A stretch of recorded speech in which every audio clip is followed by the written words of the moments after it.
So let's begin by cultivating our motivation and get a sense of how fragile our human life is, how easily and quickly it can come to an end in totally unexpected ways. And when the time comes to leave this body and leave everything and everyone that's familiar to us, there's no way to stop it. We have to go forward, whether we want to separate or don't.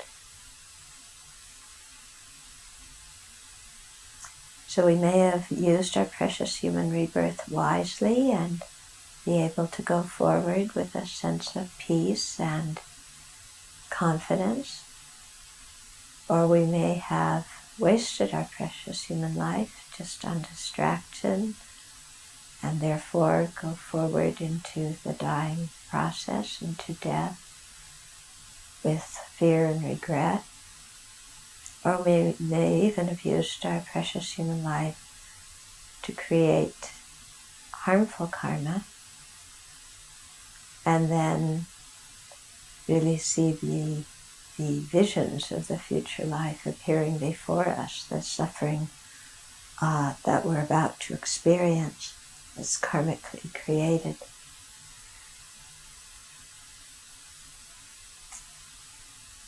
So the time of death is very crucial, and we tend to die in the way that we live. So if we live on automatic, we tend to die on automatic. If we live being angry and losing our temper, we tend to die being angry and losing our temper. We live with kindness, we tend to die with kindness.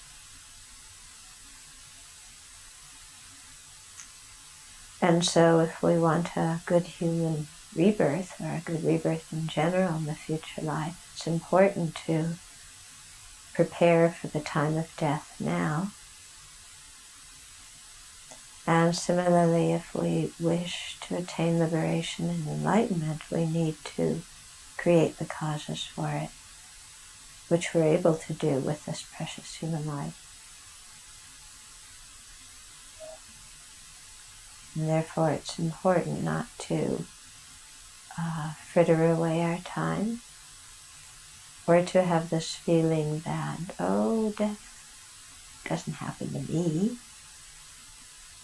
or to feel that, oh, it might happen, but later.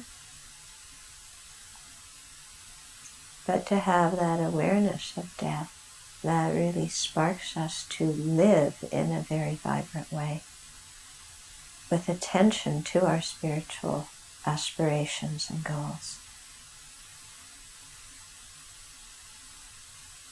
And so therefore let's listen and think about the teachings tonight to make our lives meaningful, and especially to make our lives meaningful by aspiring for full enlightenment for the benefit of all beings.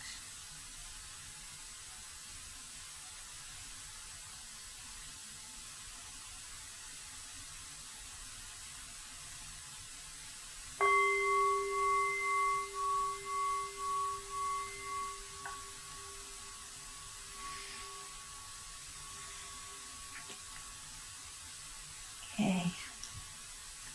So last week we started on mind training like rays of the sun, and you all kind of voted to have the oral transmission, which means that I read the text as, while making comments on the various things and giving teachings on it. For those of you who have this version of the book, we're on page 9.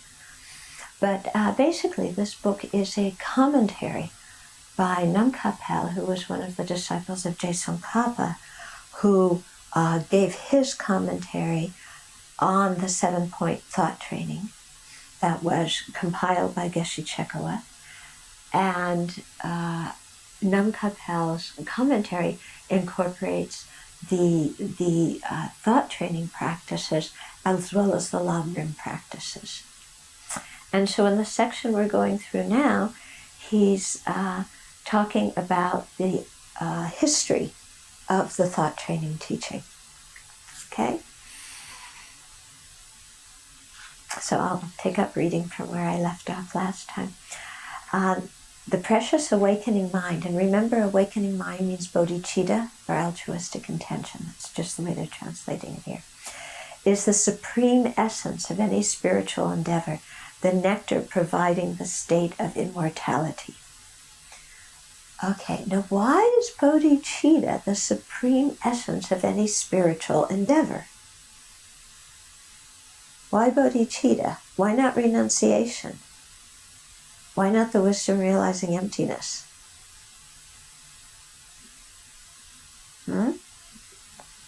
Yeah, those two things alone aren't the cause for full Buddhahood. And those two things alone, by not being the cause of Buddhahood, prevent us from accessing all of our potential and making it useful for the benefit of all beings. Okay, so if we're really aiming for the highest spiritual goal, then bodhicitta is really, really important. Yeah. Otherwise, forget it. And then he said, the nectar providing the state of immortality. Yeah, does that mean that if you generate bodhicitta, you don't die? That you live forever? Is that possible? Yeah, do you want to live forever in this body? Okay, so immortality, I have a feeling, and like I said, I don't have the Tibetan translation, but sometimes nirvana is called the deathless state. Okay, it's called the deathless, yeah, meaning that because you are not born in cyclic existence, then you never die. Okay, so if you want immortality or the deathlessness, yeah, the life of nirvana, yeah, then we have to practice, yeah, and specifically to attain the non-abiding nirvana of a fully enlightened Buddha. Okay, so when you hear immortality, it doesn't necessarily mean that you live forever in this body. A lot of people who are non-Buddhist, they think, oh, what do I want? What do I want? I just don't want to die because death is scary. But then, do you want to live in this kind of body forever? A body that gets old and sick even if it doesn't die? Do you want to live in this kind of mind forever, a mind that's constantly dissatisfied, that wants more and better, that gets angry and jealous? No. Okay. So as Buddhists, we aren't aspiring for what ordinary people think of as immortality just to avoid the fear of death. Okay. We are aspiring for the highest enlightenment, in which there's no birth under the influence of afflictions and karma, so clearly there's no death under the influence of afflictions and karma. But there is the possibility to manifest throughout the universe for the benefit of sentient beings, because your mind's completely purified and there's no end to the mind stream. Okay? The exalted Buddhist saint from Sumatra was a man who held the lineages of the complete spiritual systems of the great pioneers, such as Nagarjuna, Asanga, and Shantideva, much like the point of confluence of three great rivers. When they talk about the exalted Buddhist saint from Sumatra, that's Sir Lingpa, okay? And so Sumatra is Indonesia. Actually, Indonesia, all that area used to be Buddhist, many centuries ago before the Islamic invasion. Okay, so Sir Lingpa lived in Indonesia, and he was one of Atisha's teachers, who was the most precious one to Atisha. And they say that Atisha, whenever he spoke of of Serlingpa always put his palms together, and that he could barely utter his name without his eyes filling with tears, because he had so much gratitude and respect for this teacher who taught him the bodhicitta. What's interesting about this is that in terms of emptiness, Serlingpa was not a Madhyamaka, he was a Chittamadra. So in terms of the view of emptiness, Atisha had the more, the more realistic view of emptiness. But because Serlingpa taught him bodhicitta, that's why he had so much regard for Serlingpa, because of the preciousness of the bodhicitta teachings. And I think this is also an interesting thing, that Atisha and Serlingpa had a major difference of opinion on an important topic, like what's the correct view. But that did not at all impinge on their spiritual relationship. Yeah. So it's something to think about, because sometimes with our spiritual mentors, we have differences of opinion, like should you drive at this speed or that speed, or should you start teachings at this time or that time, or should you, paint something this color or that color. Those are not important issues. Yet sometimes, our faith is so fragile that we lose it because our teacher has a difference of opinion in how to respond to a letter, or how to do, some simple thing. And those are inconsequential. Who cares? In the course of gaining enlightenment, those issues are not important. But when our ego attaches to it, then we can get so infuriated at our spiritual mentor for not listening to our opinion. Okay. Whereas here, Atisha and his disciple and his teacher, Serlingpa, had a difference of opinion about something important, like the view of emptiness, and that didn't interfere with their spiritual relationship at all, or with Atisha's faith or confidence in Serlingpa. So I think that's something to remember. Okay? Okay, so Serlingpa held this lineage of bodhicitta from Nagarjuna, that was taught by Nagarjuna, by Asanga, and by Shantideva.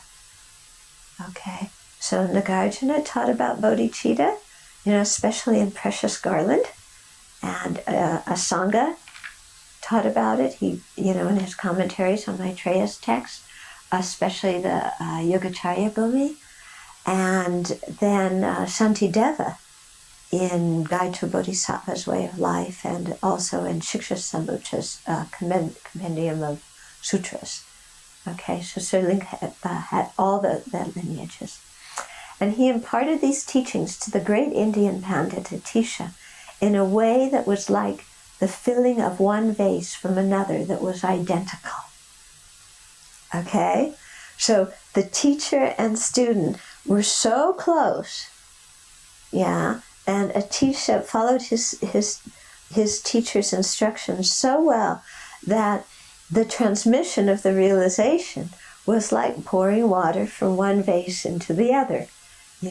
This vase was full, and you pour it into that vase, and it's the same water, and it settles down, and it's peaceful. And the first vase also fills up again. Isn't that, Serlingpa lost his bodhicitta because Atisha got it. Okay, but just like, that was the purity through which Atisha practiced the instructions that he received. Atisha had innumerable disciples from India, Kashmir, Urgen, Nepal, and Tibet, all of whom were scholars and accomplished meditators. From among them all, it was the Tibetan Drum Tompa, also known as Gyawa Nungje, Gyawa Jungne, who was prophesied to Atisha before he went to Tibet by his divine ally, the goddess Aryatara. So before Atisha went to Tibet, he went to Bodh and he had, I think it was one of the statues in Bodh Tara spoke to him and told him about his upcoming trip to Tibet. And I think Tara also told him his life would be shorter if he went to Tibet, but that it would be greatly beneficial. And Atisha, out of his compassion, thought, if it's greatly beneficial, I'm going, even if it means that my lifespan is decreased. So we really have to say thank you to Atisha, don't we? Okay. The goddess Aryatari, who became the major holder, so Domdonpa, who became the major holder of his spiritual lineages, extending the noble deeds of the master to a multitude of followers throughout the centuries. Domdonpa had many realized disciples as the population of the land of Urgen, northwest of Rating. Okay, Rating is the monastery that Domdonpa established. Domdonpa was actually a lay practitioner, but he established the monastery at Rating. I went there when I was in Tibet, and it's also a place where Je Rinpoche began writing the Lamrim Chenmo, in a very special place, actually. And so this land of Urgen, that was the land where Guru Rinpoche was from, and it's said to be in the northern part of Pakistan, probably around Gilgit or Swat, in that area, which I also went to. I didn't go to Gilgit, I went to Swat before I became a Buddhist in 1973.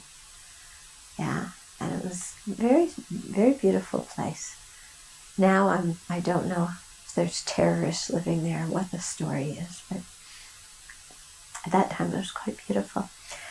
Okay, in particular, there were three noble brothers, Potawa, Puchungwa, and Chengnawa, who elucidated his, in other words, Domdonpa's teaching in an unbroken transmission of whispered instruction, through which they imparted the very essence of their master's words. Okay, whispered instructions means that it went in an oral lineage from the teacher to the student. Okay, it wasn't necessarily written down. The most renowned of these three was the spiritual friend Geshe Potawa, an incarnation of the Buddhist disciple, the exalted elder Angaja, who was one of the 16 Arhats. So, we have the statues of the 16 Arhats. He's one of them. And the 16 Arhats were all disciples of the Buddha at the time the Buddha lived, but they're all said to continuously be alive, so they're still alive now. And so Geshe Potawa was seen as an emanation of this particular one of the Arhats. Receiving the entire scriptural teaching and hidden verbal transmission of both Sutra and Tantra from Domdonpa, Potawa was very successful in his religious activity. He undertook a thorough study and then taught the 6 original scriptures. So this is a group of scriptures that was studied in the Kadam tradition. Remember I said the Kadam tradition was the tradition that was begun by Atisha. Of course, Atisha didn't say, I'm beginning a tradition, but it's just kind of what happened. So here were these are some of the great sutras or Indian scriptures that they mainly studied. So the first one was the ornament for the great vehicle sutras, or Sutra Alankara. That was one of Maitreya's texts. Okay, so that talks about, the Bodhisattva practice. And then spiritual stages of the Bodhisattva. So that's Yogacharya Bhumi or Bodhisattva Bhumi, and that was by a Sangha. It was very sweet. I think it was 2004 at Sarajay. I was able to be there, and His Holiness taught these 2 texts. Yeah, the Sutra Alankara and the Yogacharya Bhumi. And he went back and forth between them because it's like a Sangha commented on what Maitreya wrote. So he would read from Maitreya and comment on it, and then read from a Sangha and comment on it. It was really quite a beautiful teaching. Okay, the third text is the Birth Stories by Arya Sura. And so this is the Jataka Mala.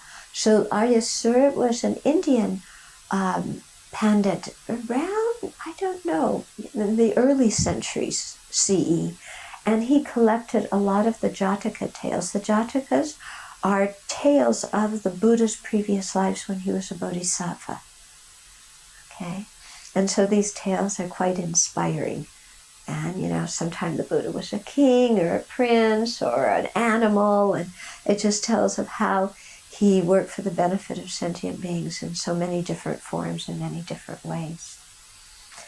Okay, then the fourth text was the special verse collected by topic, which was compiled by Dharma Trata, and that's in Sanskrit called the Udana.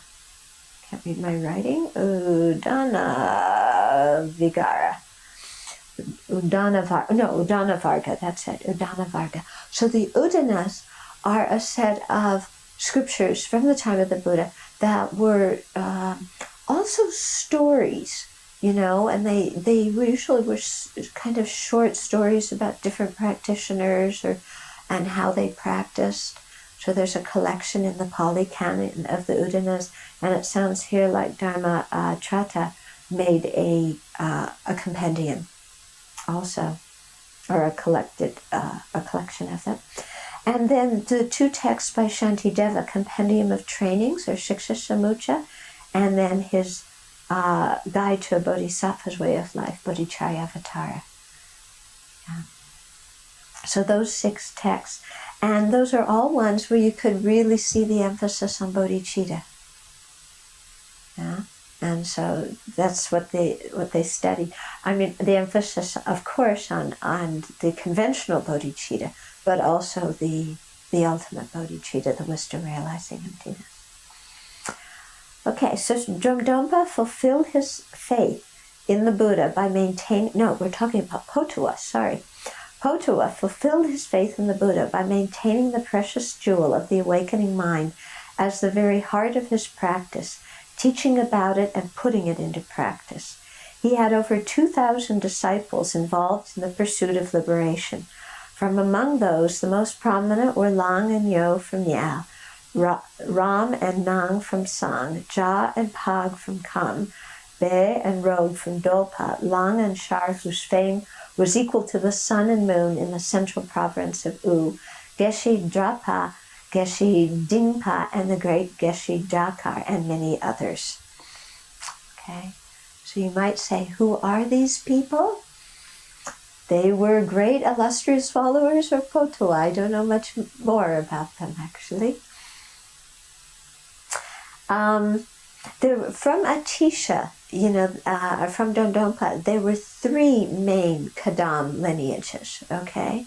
So there was the Kadam Lamrimpa that mainly practiced and studied Lamrim. So they didn't do so much of the Indian philosophical treatises, but they practiced basically based on Atisha's Lamp of the Path, and the Lamrim teaching. So there was the Kadam Lamrim lineage that practiced mainly the Lamrim teachings, and they practiced as if the Buddha had given those teachings specifically to them, So they really practiced very strongly with this mind of, whatever teachings they heard, it was the Buddha who gave me the teachings, okay, and really put that into practice. Okay, then there was the Kadam Jungpawa, or the scriptural Kadampas, and those were the Kadampas that studied philosophy and integrated it into the path. And so this is Geshe Potua's lineage, from Potua to Sharawa and Shekawa. We'll get into that. So they studied the Indian philosophical texts and integrated it into the path. And so they could do this because they understood the essence of the philosophy and they knew how to practice it. If you don't really think about the philosophical text, there's some people whose minds just approach the philosophical things as an intellectual inquiry, or as something that's intellectually challenging and it's fun to debate, and you learn a lot of concepts, then you can learn all these teachings and be able to recite them and give teachings. But in terms of your own practice and making use of these things in your own life, it could be like a desert. Yeah. So it's very, very important when studying the philosophical teachings that we really think about how does this relate to my life, and to put it into practice in our own life. I remember,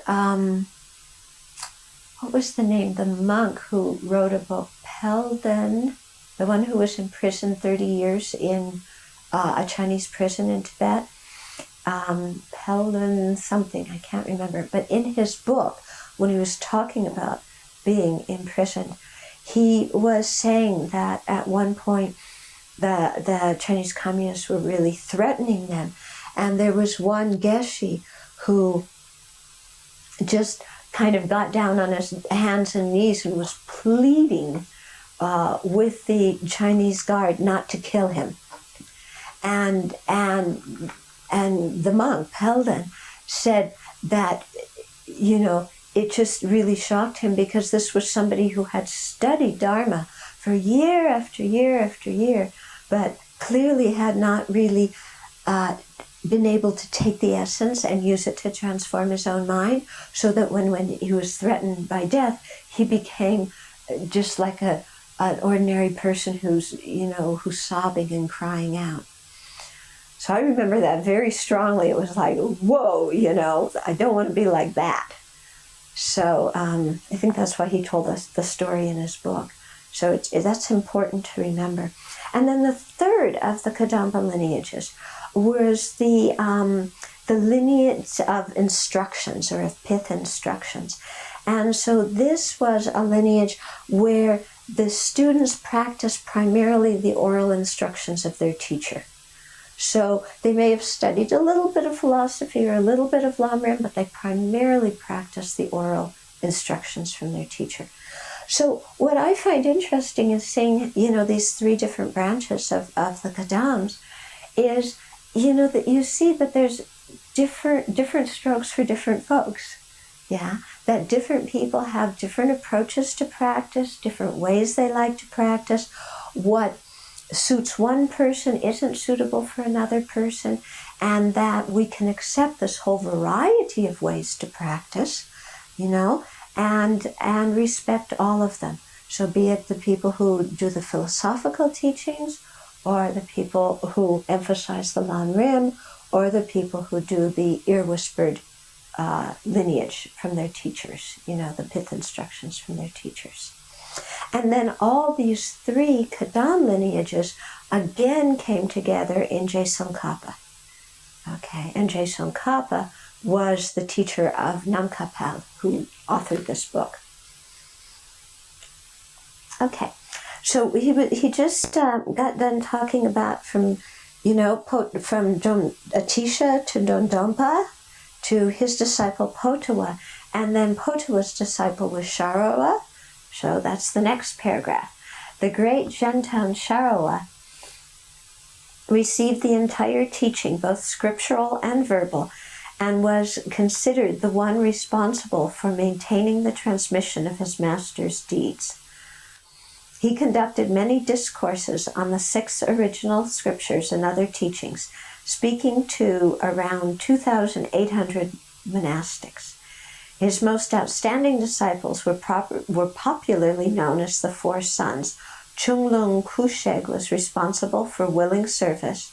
The great Tapkawa was responsible for explaining the teachings. Nimel Duwa Zimpa was responsible for blessing and inspiring the holders of the monastic discipline. And the great Chekawa was to be responsible for transmitting the teachings on the awakening mind. So here again, Sharawa was a great master. He had many disciples. His 4 main students all had different aptitudes. Okay? One of them was offered service, and that's how he accumulated merit and practiced the path. Another one explained the teachings to others. Another one was really strengthening the Vinaya. And then Chekawa was the one for transmitting the bodhicitta. Okay, so again, we see that, different people, they could all be the disciples of the same teachers, but they have different talents, and so they all use their talents individually to benefit others. Then the great Geshe Chekawa first received such teachings from Nyalchag Zimpa on the 8 verses for training the mind, which we chant after lunch. Okay, a text by Langri Tampa. This had the effect of arousing his faith and interest in the Kadampa teachings, and he set out for Lhasa, the capital of Tibet, with the intention of seeking teachings on mind training in greater detail. Some of his worthy friends suggested that since a master of the great vehicle should be high in the esteem of others, like the sun and moon, it would be best for him to approach the great Sharawa and Jalyowa directly. Accordingly, he went to the house of Zhou in Lhasa, where Sharawa was staying. When he arrived, the master was teaching about the spiritual levels of the fundamental vehicle's hearers. Okay. After listening to him, however, Chekawa felt no inspiration at all, and instead became despondent and confused, because he was looking for the thought training teachings, and Sharawa was teaching something from the fundamental vehicle. In despair, Chekawa resigned himself to fulfilling his quest elsewhere, if, when directly asked, Sharawa revealed that he did not hold the tradition of the teaching on mind training, or that they could not be taken to heart in practice. The next day, after lunch offering had been made to the monastic community, so there's always this habit of the lay people offering lunch to the monastic community. Here at the Abbey, people bring groceries, but if people ever want to offer lunch, then they're welcome to cook it and bring it up, or, make an offering and somebody could prepare it. So there's this whole tradition throughout Buddhism of offering food to the monastic community, and then after the talk, after the meal, then the leader there gave a teaching. So this started at the time of the Buddha. People would invite the Sangha to lunch, and then they would offer lunch, and then the Buddha would give a teaching. Okay, so this is the situation after lunch. While the master was circumambulating a stupa, the reliquary monument to the Buddha mind, Chekawa approached him. Spreading a cloth on a prominent ledge, he said, "Will you please sit down? I have something I would like to discuss with you." So he's very respectful. He doesn't just like, "Hey, Sharawa, I have a question for you." But he spreads a cloth, he invites him to sit down, and then respectfully says, "I have a question to ask."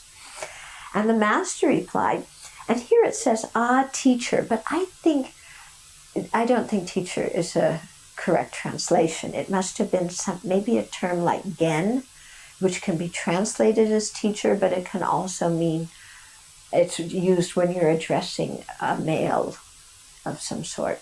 Okay, so I'm just going to skip that because it doesn't make sense for Sharawa to call the person who's going to become his student teacher.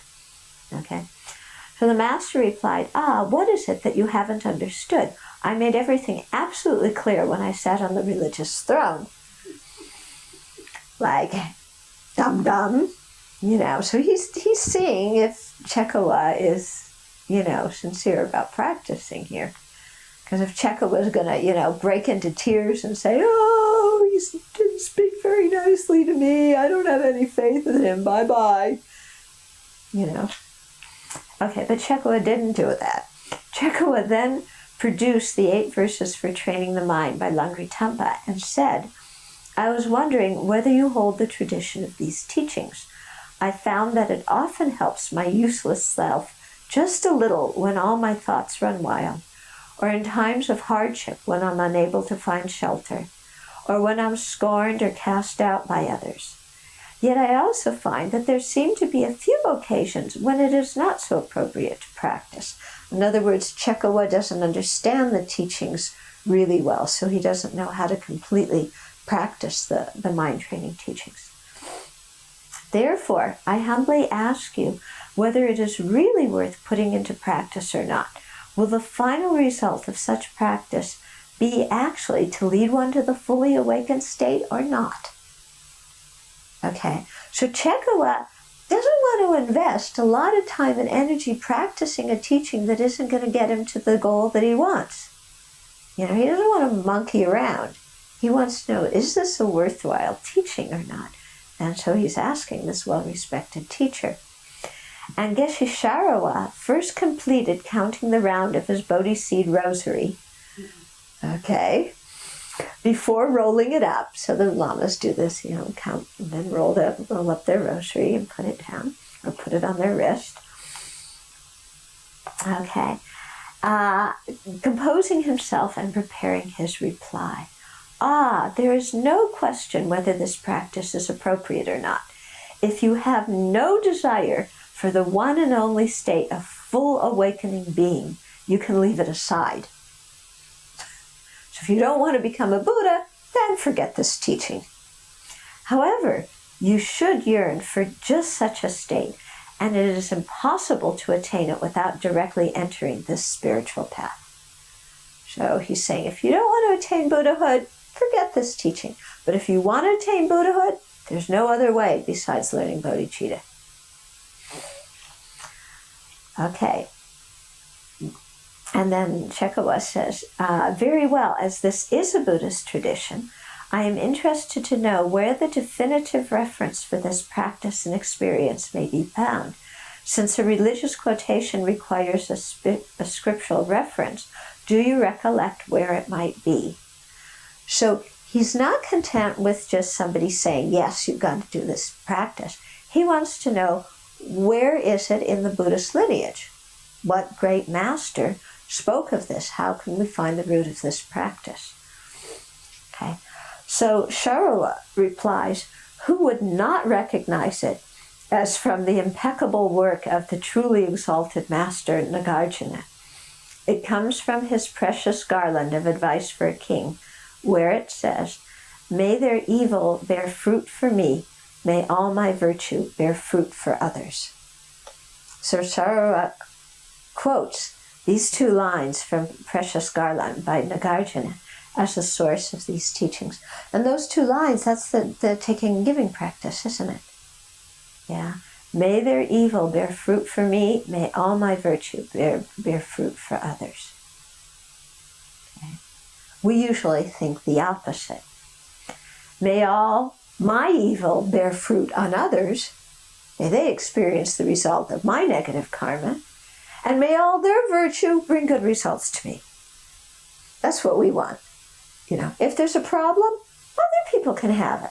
If there's some happiness, I volunteer. Okay, so Precious Garland was saying, nope, you got to do it just the opposite way. Okay, so that when there's suffering, you think, I'll take it on, and may others be liberated.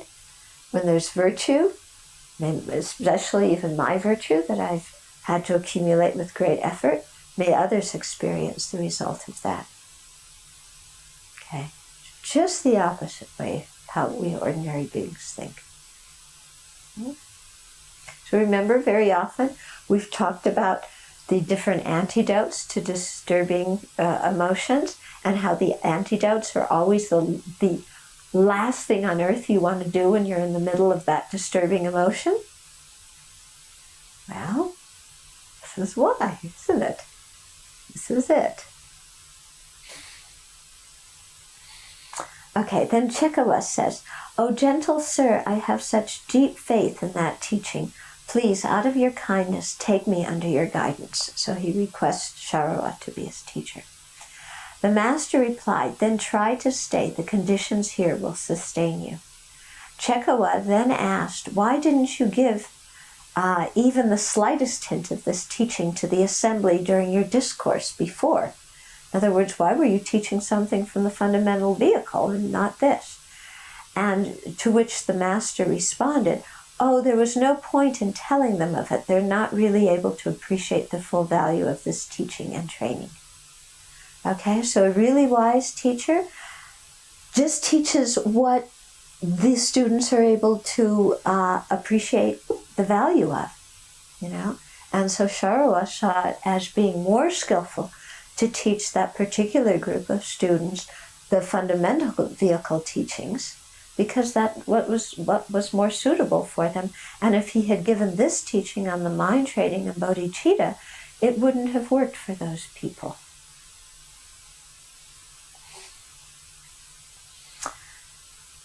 Okay, after making 3 prostrations, Chekawa departed and sought out the exact verse in a copy of the precious garland, which he found amongst his landlord's scriptures. Then, relying completely on the precious garland, he spent the next 2 years at the house of Zhou. So this is the same place where Sharawa was living in Lhasa, during which he dedicated himself completely to that text to the exclusion of others. In this way, he perceived the nature of appearances as Nagarjuna had described them, such that his creation of conceptual thoughts decreased. He then spent, so he gained some realizations of what Nagarjuna was talking about. He then spent 6 years at Gyegang and 4 years at Sharwa. Altogether, he spent 14 years at the feet of his master, making himself familiar with the teaching and gaining experience of purification. So Chekawa stayed with Sharawa for 14 years, studying continuously with that and gaining experience through meditating on what his teacher had said. So this is also quite an example for us, you know? It's like we hear one teaching and then we go, okay, I understand that, I'm going to go teach it, you know? Yeah. And Chekawa didn't do that. He stayed with his teacher 14 years and just kept studying again and again. I'm sure Sharawa repeated himself many times, you know, and until he actually gained realizations. I think these kinds of examples are very good for us, yeah? Because you see nowadays people, it's like, oh yeah, I'll just have one short teaching and then, you know, I'll go teach everybody in the tea stall. You know, you become the chai shop guru in India. Or, you know, you study a little bit, and okay, now that's enough. I think I'll go teach, earn a living, something like that. Yeah, so Chekawa, you can see, was a sincere practitioner.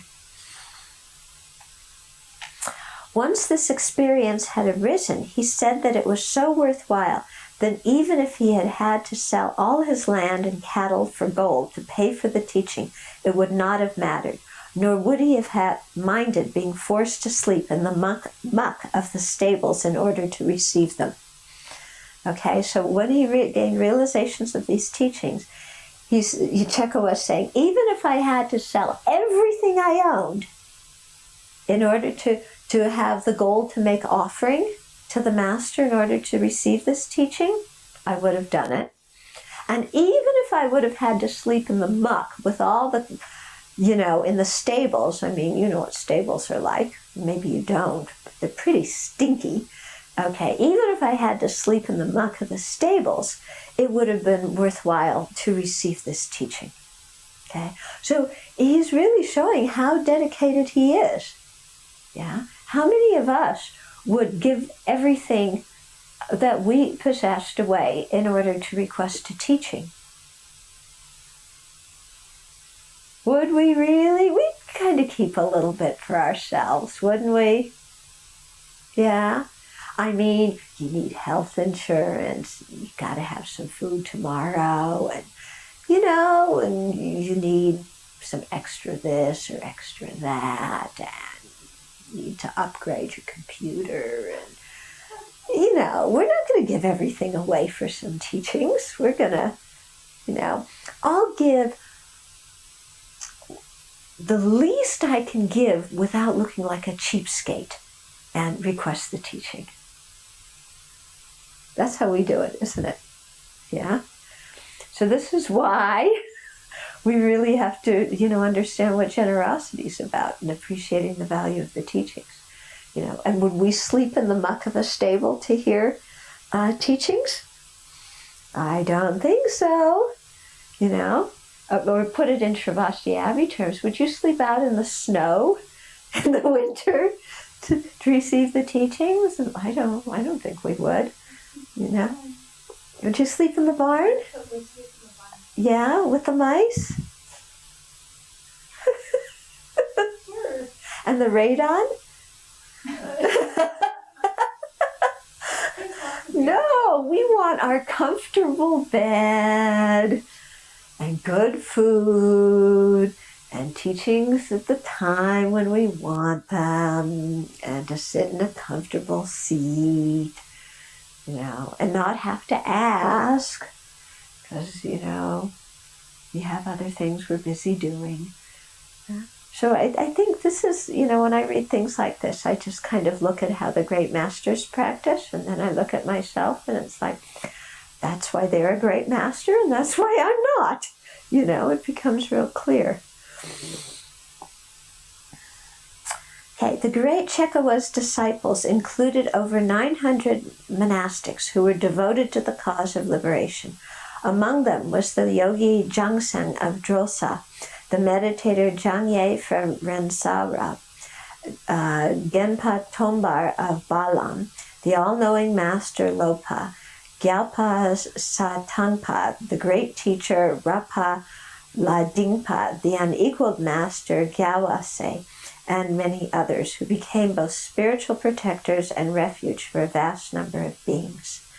So he spent 14 years with his teacher, then he started to teach, and he had all these incredible disciples that were able to become great teachers themselves. In particular, Sechilpa spent 21 years at his side. So Sechilpa was Chekawa's disciple, spent 21 years with him, just like a body and its shadow, during which time he received the entire transmission of scriptural and oral teaching in such a way that he acquired a complete understanding, as if the contents of one vase had been poured out to fill another just like it. So the same way, that's how close the teacher and disciple were. Sichubu gave the teachings on cultivating the awakening mind to La Chenpo Lungwi Wangchuk, his nephew, and others, from whom the lineage descends. I had the great fortune to receive the complete transmission of the teachings from the great spiritual being possessing inconceivable compassion and power, Sakya Sonam Gyaltsen Pelzangpo. I received the lineages of Rapa Landingpa and the great explanation of the 7-point mind training by the great hero and bodhisattva of these degenerate times, the son of the conqueror Tongme Zampo, who was the author of 37 practices. From his disciple and from the great translator Kyapchok Pelzangpo, I received La Dingpa's 7 points, because remember there were different editions or renditions of the 7 points of thought training. So I received La Dingpa's 7 points in the form of an experiential explanation from the supreme navigator and protector of this world and the gods, the emanation of Manjushri, the Easterner, because he was from Amdo in the eastern province of Tibet, the omniscient Tsongkhapa, who said, of the many individual lineages of training in the awakening mind of the great pioneers, this tradition of Chekawas seems to be an instruction derived from the exalted Shantideva's text. Therefore, it must be explained according to that. There seem to be variations in the length and sequence of the text, so if it were explained in good order, it would be an instruction that pleases the wise. I shall therefore explain it accordingly. Okay. So that finishes that section. So we can pause. Do you have any questions so far? Okay.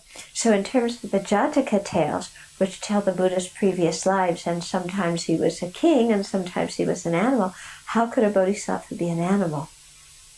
Because Buddhas or bodhisattvas, the high level bodhisattvas, are willing to manifest in whatever way is most beneficial for various sentient beings. And so through their clairvoyant powers of knowing the karma of others, they're able to see which sentient beings' minds are ripe at a certain time to receive a certain teaching.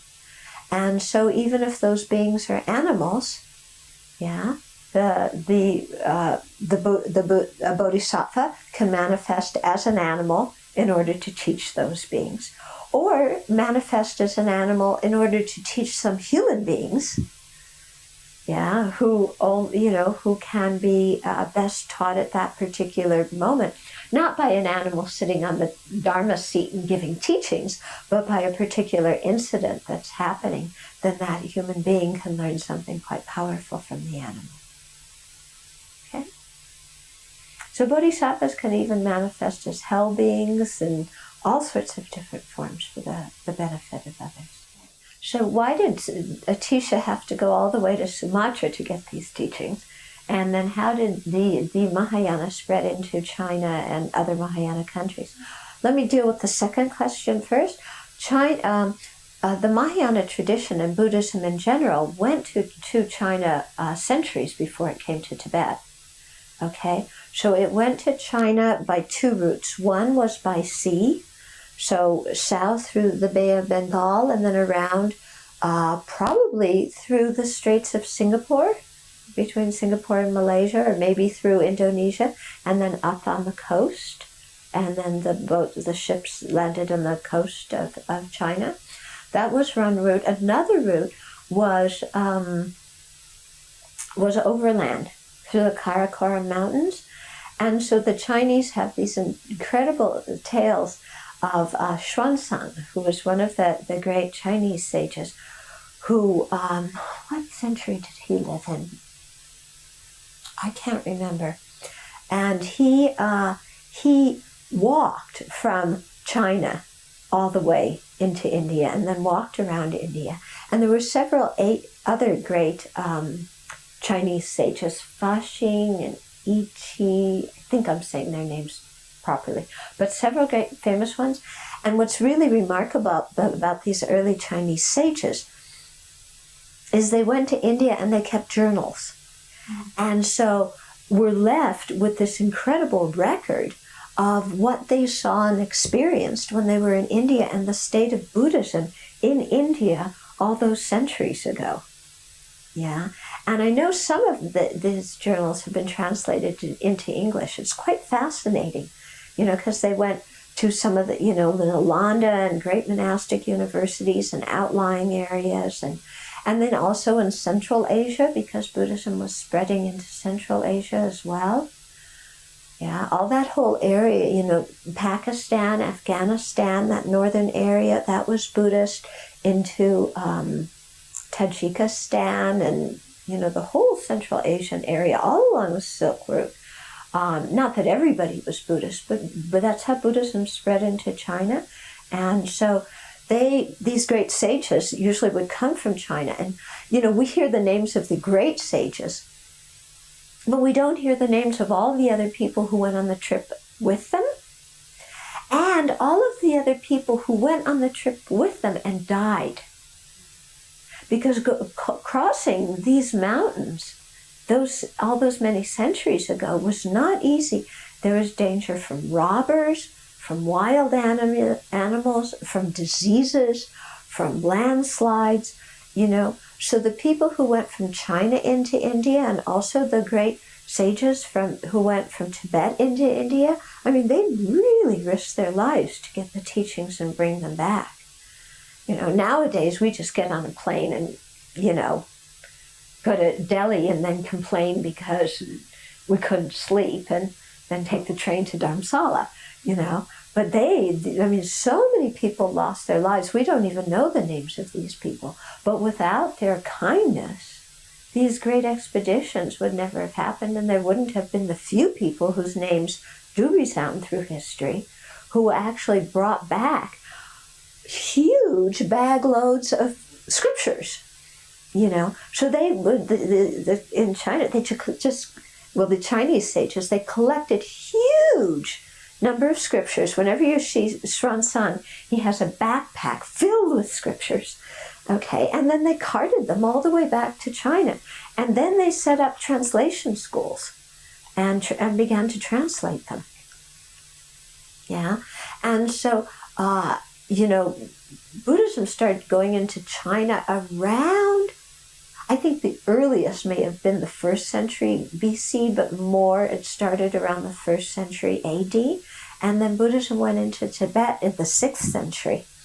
Okay. Now, why did Atisha have to go all the way to Sumatra to get these teachings?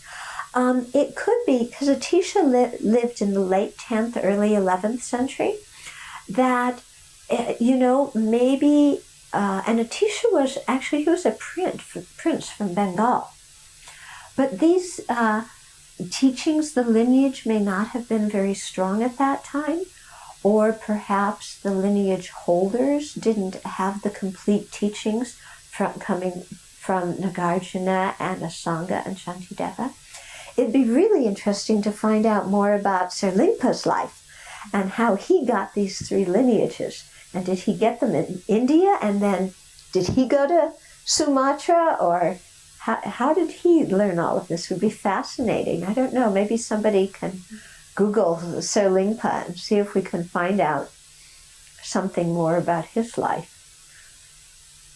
Okay, but apparently he was the great teacher that Atisha had heard of, and so he went on this 13-month perilous journey on the seas to get to Sumatra. Yeah. And for those of you who don't know, like I said, that area used to be very Buddhist, and there's a huge stupa called Borobudur I think it's in Sumatra. Yeah. Enormous stupa, enormous, that still exists. And you can go on pilgrimage there. Yeah. But I think when you really think of the history of these teachings, it makes us see how great practitioners practiced and really have a sense of gratitude for all those people who came before us. Yeah. And when we have that sense of gratitude, then of course we listen to the teachings in a different way. Don't we? We really take them in and we really see them as precious. Whereas when we think, then we fall asleep and get distracted and everything. Yeah? So this is why we hear about the lineage, to really get a sense of those great practitioners and what they went through. Okay, so when Cheka was staying with his teacher Sharoa and meditating, did he gain the realizations of the 2 bodhicittas or only one or the other? My guess is probably both of them. It just doesn't say here, but since both bodhicittas are explained in all of these texts, then he probably studied both of them and practiced both of them. Yeah, because none of the great masters would just teach one or the other. All the great masters teach a combination of method and wisdom. Does the Gulu tradition possess the 3 Kadam lineages? Yes, because the 3 Kadam lineages, Jesongkhapa got all of those, and then Jesongkhapa became the founder of the Gulu tradition. But again, he didn't say, I'm founding a tradition. He didn't call it the Gulu tradition. But yeah, the Gulu tradition has all 3 of those, and so does Sakya and Khargyu, and then I think also in the Nyingma tradition, there's some version of these teachings as well. Yeah, so they really spread throughout Tibet because they're so practical. Yeah, so practical and essential. Okay, so that's all.